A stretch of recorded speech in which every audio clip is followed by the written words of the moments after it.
up YouTube? My name is Roxox and welcome back to another video. So, about 3 years ago, I decided that I was going to seriously start watching anime. And I'm saying seriously because I technically did grow up watching Pokemon and I did watch some Tokyo Mew Mew when I was younger. But 3 years ago, I was like, yes, I'm finally going to become the kind of person who watches anime because I always wanted to, but for some reason never did. So I committed, and honestly, everything people say about anime is true. The storylines, so good. The characters, amazing. There's literally someone for everyone to kin and sim for and whatever. And some of the artwork is amazing.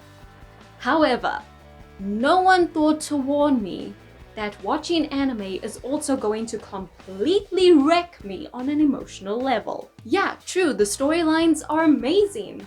But some of those are also going to include backstories that is going to literally rip your heart out and tear it to shreds. All of these wonderful characters who you're going to grow so attached to are going to die. And the best part is with some of these art styles out there, you get to watch all of this catastrophe go down in the most beautiful way possible. And this year in particular has been so rough on me. I can't even call it an emotional roller coaster because it just went down and never came up. So yeah, before I get into this little rant, here's a list of animes I'm going to go through and up to which point I will be dropping spoilers for, so you have been warned. So let us start with My Hero Academia. Now this was my first favorite anime. It wasn't the first one I started watching, that was the Seven Deadly Sins, but we will circle back to that later on. My Hero Academia is what really grabbed me and threw me headfirst into the little wonderful sea of anime fandom. Like, this is why I started watching more animes. This is why I started learning Japanese, learning how to sing the songs, how I got into cosplay and made all of my current friends. My Hero Academia was a huge deal for me. And this year, it destroyed me.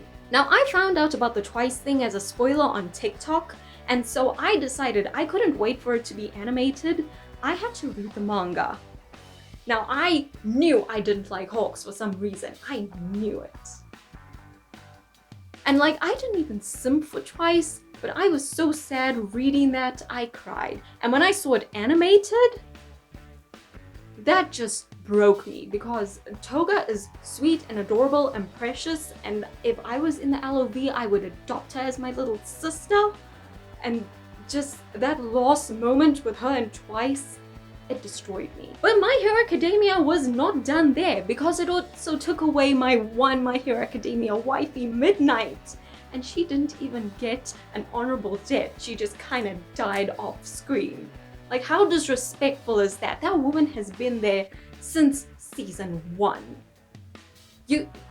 She deserved better. And My Hero Academia still was not done with me because they did Derby dirty. Now, Derby Dance, that episode, amazing, perfection, no complaints there at all. What got me and what made me rage quit for a good 2 months was the Todoroki family bonding over we need to stop Derby. Not we need to help Derby, not we need to talk to Derby, not Endeavor, you horrible human being, look what you did to your eldest son. No. They essentially want to go and kill him, which is just so messed up. No, freaking Deku and All Might still want to save Shiggy.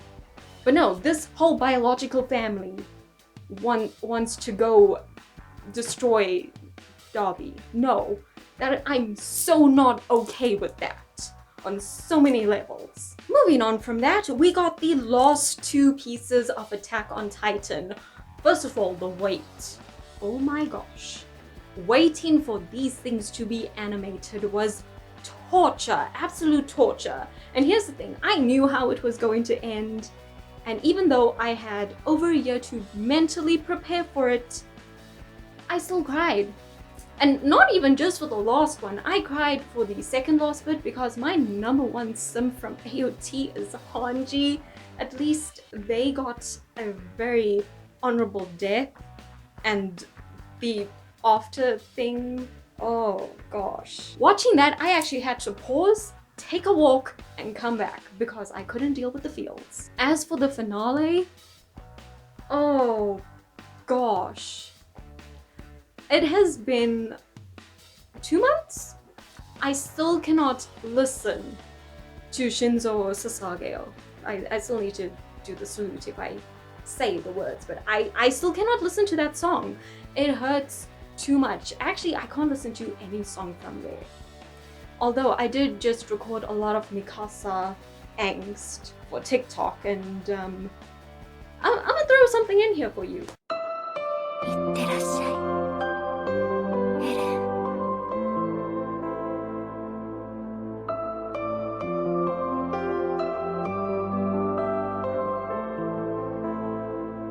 Yeah, follow me on TikTok, by the way. Now, somewhere in between Pokemon and watching the 7 Deadly Sins, I was exposed to the Japanese live-action Death Note movies. These things. This is wonderful. This is amazing. After watching these, I didn't just want to watch the anime, I wanted to read the manga, which unfortunately I never found, but this year I finally tracked down the Japanese version of the anime. And it destroyed me, because in these movies, light does not kill Al. So when Al went down in the anime, I was like, okay, the next episode is going to be how he exposes Light as Kira. Clicked on it. I'm sorry, there was a time jump and Al is actually dead? I'm sorry, what? What? I was supposed to do a whole video talking about that and I just never did. But yeah, that was painful. Next, I would like to rant about Bleach. I adore Bleach. My best friend got me into Bleach last year and we watched this together almost every single night. We are rewatching it in English at the moment. And oh my gosh, I adore that storyline. Aizen. Aizen is my absolute favorite villain. I adore the man. When I said I wanted to divorce him as my #1 Bleach husband for a while, do not ask me what happened, how this was possible, but I actually had technical difficulties watching Bleach for like 3 months until I said, okay, I'm not going to divorce him, he can be my #1 Bleach husband.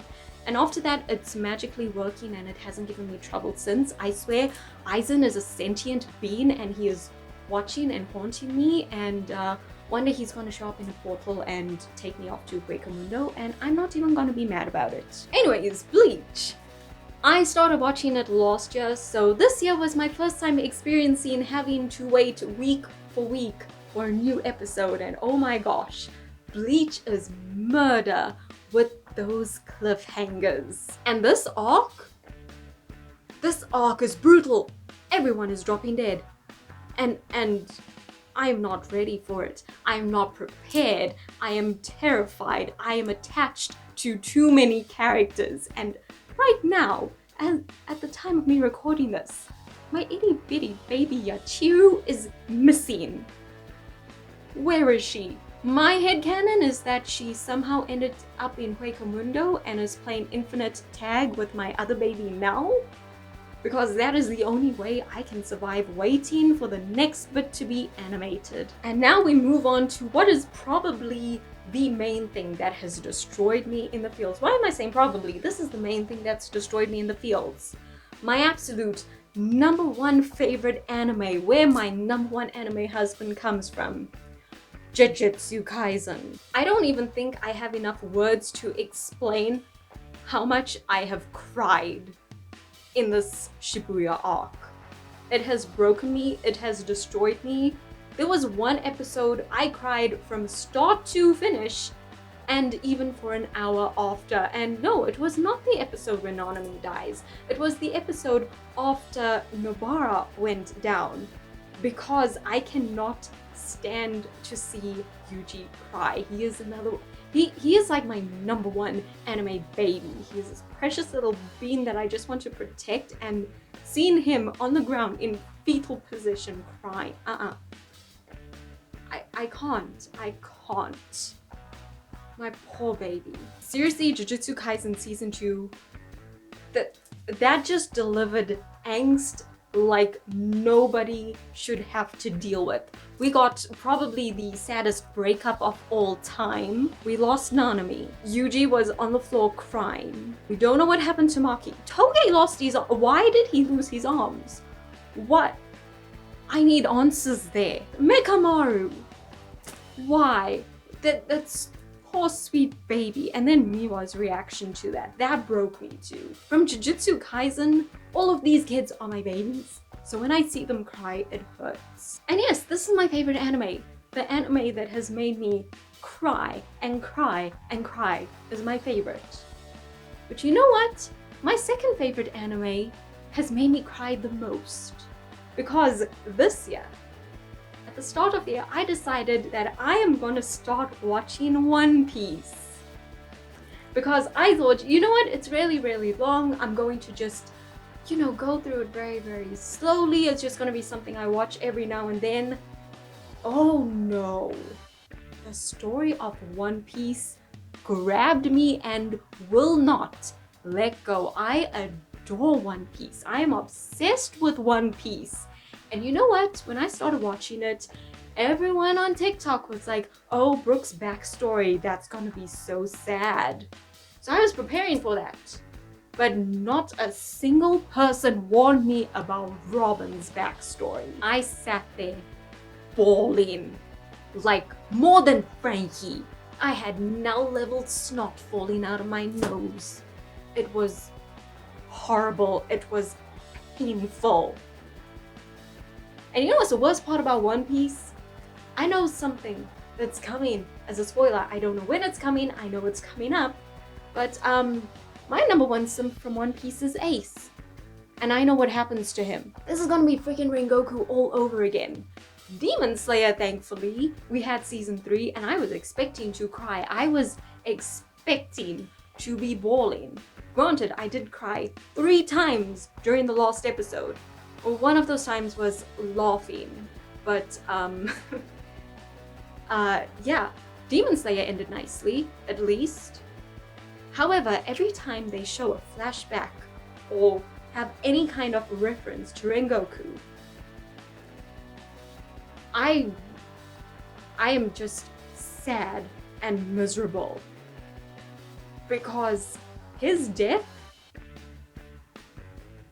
that hit hard. And now I get to go through that trauma again with Ace. Wonderful. And I now know from experience that even though I know it's coming, it's not gonna hurt any less. I'm still gonna cry and be sad and miserable. And is that gonna stop me from watching it? No, absolutely not, because anime is my life now. This is my life. Do I like anime because they make me sad? Or do they make me sad because I like them so much? I don't know. It's one and the same thing at this point. Also, this is where we're going to circle back to the 7 deadly sins, because a lot of this trauma of losing spouses, I kind of want to blame that on Bon, because he why am I going for past tense? He is who is sinful in the 7 deadly sins, and he's immortal. He can't die. I mean, I know it ended with him giving up his immortality to save Elaine, but for the majority of that series, he could not die. Like, why couldn't everyone just be like that? Why? Why? I know it's not actually his fault. He did nothing wrong, okay? He did everything right. He was immortal, he could cook, he was tall, he had pretty eyes and nice hair, and did I mention he cooks, and he's incredibly loyal? The conclusion of this video is that being an anime fan, for me this year, has sucked on an emotional level. And like I mentioned before, I'm not gonna stop. I love watching anime because, again, the storylines are great. Some of the artwork is amazing. The characters are, there's someone to kin for, there's someone to adopt, there is someone to simp for, there was someone to just make you laugh. Shout out to Frankie, because I cried so much during the whole Water 7 in its lobby thing, and Frankie was the only thing making me laugh there. There's so many reasons to watch anime, but it comes at a price. And if I think this year was bad, next year is going to be worse, because we get more Thousand Year Blood War, we get a new season of Demon Slayer, and worst of all, I am now a manga reader. That being said, it's not every single anime that is going to essentially be like, I'm here, hug, and then stab you in the chest. Yes, that's an Aizen reference. But it's not all that bad. This year, what animes did I watch that didn't make me cry? Way of the House Husband, Skate the Infinity, Yuri on Ice. Did I cry for Buddy Daddies? I think I got close to crying for Buddy Daddies, but with the way it ends, it's fine. It ends nice and fluffy and happy. And also shout out to Food Wars. I started rewatching Food Wars because that one never made me cry. I love Food Wars, and before you judge me too much, you should know all of the facts. I sim for Ishiki. Now you can judge me. So yeah, that concludes my little rant about being an anime fan, and honestly, I hope this didn't scare anyone away from starting to watch anime. If anything, you should be watching anime. Although, if you haven't started watching, you shouldn't have watched this video because I just gave spoilers for a bunch of animes, but it's a great adventure. It's fun. It's amazing. You should watch anime. It's great. The storylines are amazing. There's so many amazing characters, and some of the artwork is amazing. And also, shout out to Besto Friendo for teaching me the #1 rule of anime. Never get attached to characters. No one can ever follow this rule, but it's the #1 rule because you never know who you're gonna lose. On that morbid note, I'm going to end this rant. Thank you so much for watching this. I will be making more videos in the new year. I am promising myself that I'm going to be making more videos in the new year. So yeah, if you enjoyed this video, be sure to like it and give me a thumbs up, leave me a comment, and share it if you know someone else who might appreciate a very lengthy rant about being an anime fan. Also, if you're new and want to see the next video as soon as it comes out, be sure to hit subscribe and book the bell. I don't have a schedule here, however, I do have one on my gaming channel. I'm currently playing Bleach Brave Souls, and I'm posting new videos there every Shinigami Sunday. Also, just a little forewarning for you, I'm a total noob, so don't expect any kind of professional gameplay. I'm just a clueless little MB trying to figure out very basic child level gaming. But anyways, thank you again for watching this video. Happy New Year, and until the next video, you just keep rocking. Bye!